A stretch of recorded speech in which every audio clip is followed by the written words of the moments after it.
Zombies quite literally, have evolved over time, and we tend to think of zombies in particular as devouring brains. That they're sort of going for the brain. That's sort of the classic zombie that's sort of walking around going brains.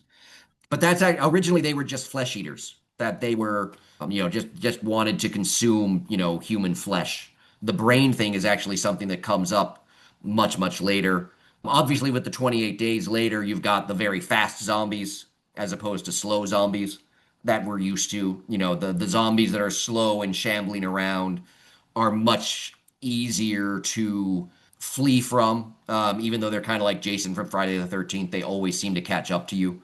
But the fast zombies, I think, also kind of speak to the way that in the 21st century, our fears are increasing. That we seem to feel more threats around us. But yeah, in terms of why the zombies come back, it does sort of vary, according to, whatever the source is. In some cases, it's I think Walking Dead in season one, they actually go through kind of an explanation of how the zombies come back. And it's just that they activate sort of just the most primal aspects of the brain. With something like The Last of Us, they're obviously being more a host for the cordyceps, the mushroom virus. They're almost being kind of more puppeted than anything else.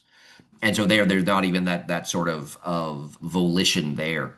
But yeah, so zombies have sort of evolved both literally and figuratively over their lifetime. How about those like Chinese zombies that have the talismans and they're like hopping around? Yeah. Oh, those are not ones I'm familiar with. Oh, So are really? they being controlled by something with that, as you mentioned, like the thing on their head? Is that sort of a means of controlling them?